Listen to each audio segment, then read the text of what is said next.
Hello students, आज फिर एक नया क्वेश्चन वीआई ग्राफ के ऊपर। And VI graph and IV graph you know they are very important as far as CBSE board examinations are concern. कभी कभी दिमाग सटक जाता है इन लोगों का, और आईवी और वीआई ग्राफ जो कि एनसीईआरटी में नहीं है, ये क्वेश्चन भी वो डाल देते हैं।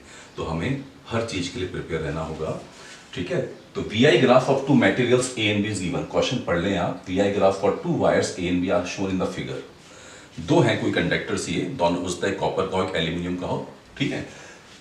If both wires are of same length and same thickness, ठीक है, इसकी लेंथ भी L है, सेम थिकनेस, इसका एरिया ऑफ क्रॉस सेक्शन भी A है, B, इसकी लेंथ भी A है, इसका एरिया ऑफ क्रॉस सेक्शन भी A है, दोनों के डायमेंशन सेम कर दी गई, ठीक है। Now which of the two is made of material of high resistivity. तो आपको बताना है A की रेजिस्टिविटी ज्यादा है या B की रेजिस्टिविटी ज्यादा है। इन दोनों के रिलेशनशिप से आपको ये बात निकालनी पड़ेगी। आप बोलोगे सर हम लोग दूसरों के रिलेशनशिप में इंटरफेयर क्यों करते हैं? अरे भाई, साइंस का यही काम है, वो हर चीज़ में झांक झांक करके देखता है कि इसका इससे क्या रिलेशनशिप है। अभी दो तीन रिलेशनशिप यहाँ पे हम स्टडी करेंगे, करनी पड़ती है भाई स्टडी। चलो एनीवे, तो this is a VI graph.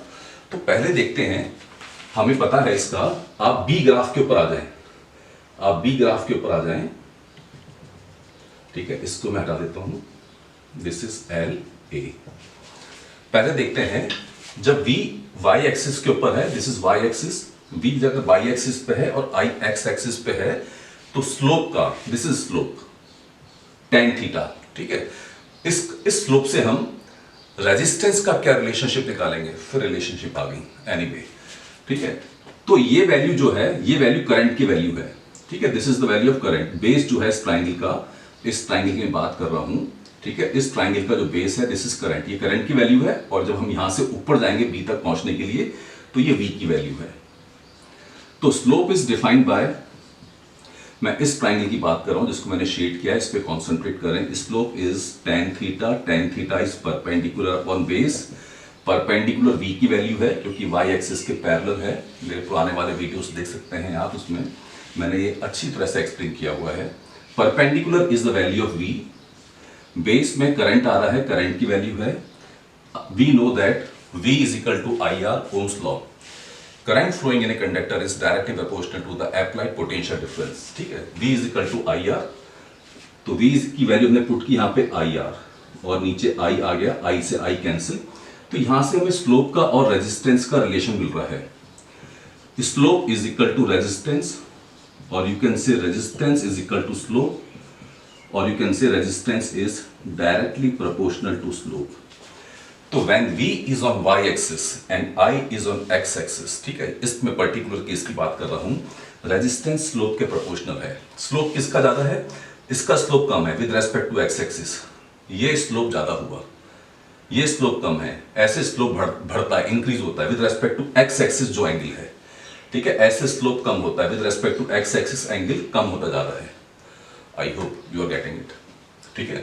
तो रेजिस्टेंस स्लोप के प्रोपोर्शनल है, तो जिसका स्लोप ज्यादा होगा उसका रेजिस्टेंस ज्यादा होगा, जिसका स्लोप ज्यादा होगा उसका रेजिस्टेंस ज्यादा होगा, जिसका स्लोप कम होगा उसका रेजिस्टेंस कम होगा, ठीक है। स्लोप ज्यादा किसका है? स्लोप A का ज्यादा है। It means we can conclude from this diagram resistance of A is greater than resistance of B।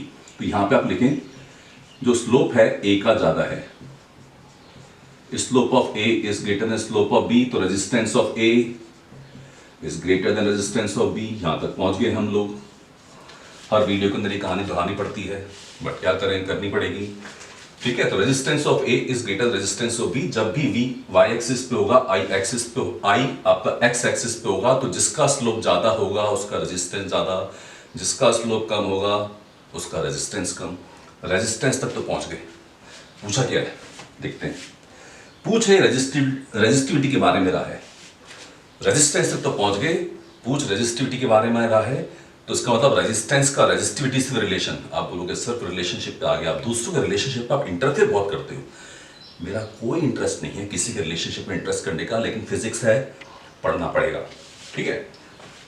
So resistance का देखते हैं रिलेशनशिप। हमें पता है रेजिस्टेंस इज, ये हमने पढ़ा हुआ है, resistance is directly proportional to length, inversely proportional to area of cross section. Combine करो दोनों को, L अपॉन A, प्रोपोर्शनलिटी का साइन हटाते हैं, रो एल अपॉन ए आता है। रो सर जब से फिजिक्स पढ़ी है रो ही रहे हैं हम लोग। नहीं, ये वो वाला रोना नहीं है, ये पैसिव रेजिस्टिविटी है। आप चाहे रो के पढ़ें चाहे आप हंस के पढ़ें, पढ़ना पड़ेगा। ठीक है, तो यहां से रिलेशनशिप निकली रेजिस्टेंस और रो की। ठीक है भाई, आगे चलते हैं। तो यहां क्रॉस मल्टीप्लाई कर लेंगे आप, बिल्कुल कर लेंगे सर आप, इतना तो आता है हमें। R into A, R into A, L नीचा जाएगा। यहां तक पहुंचे सर, ये पढ़ा हुआ हमारा, जो पढ़ा हुआ वो पढ़ा रहा हूं। ए और एल सेम है, L and A, L and A for both are conducted same. तो ये इनइफेक्टिव हो गया, इसका अब कोई मीनिंग नहीं रहा क्योंकि दोनों के डायमेंशन सेम है। ठीक है, तो रेजिस्टेंस रेजिस्टिविटी अब डिपेंड किस पे करेगी, क्योंकि एरिया ऑफ क्रॉस सेक्शन और लेंथ तो दोनों वायर की सेम है, दोनों डायमेंशन सेम हो गए। तो अब रेजिस्टिविटी सिर्फ रेजिस्टेंस पे डिपेंड कर रही है।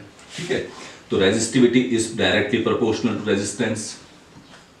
जिसका रेजिस्टेंस ज्यादा उसकी रेजिस्टिविटी ज्यादा, जिसका रेजिस्टेंस ज्यादा उसकी रेजिस्टिविटी ज्यादा। ठीक है, रेजिस्टेंस किसका ज्यादा, रेजिस्टेंस ए का ज्यादा। तो इसका मतलब इस passive resistivity of A is greater then इस पैसिव रेजिस्टिविटी ऑफ बी। ठीक है, ये हम यहां पे अपने फाइनल कंक्लूजन पहुंच गए। रेजिस्टिविटी से रेजिस्टेंस पे डिपेंड करेगी क्योंकि एल और ए सेम है। तो रेजिस्टिविटी इज प्रोपोर्शनल रेजिस्टेंस, जिसका रेजिस्टेंस ज्यादा है उसकी रेजिस्टिविटी ज्यादा है। रेजिस्टेंस किसका ज्यादा है हमने निकाल लिया था यहां से, जिसका स्लोप ज्यादा होगा। रेजिस्टेंस ए का ज्यादा है, रेजिस्टेंस ए का ज्यादा है तो resistivity of A will be more. So this is how we have to justify. लेकिन हमें किसी के रिलेशनशिप में इंटरफेयर नहीं करना चाहिए यार, that I agree upon it. लेकिन यहाँ करना पड़ेगा, क्यों? क्योंकि आपको मार्क्स चाहिए। सो ओके बच्चों, उम्मीद है समझ में आ गई बात। Thanks, good bye.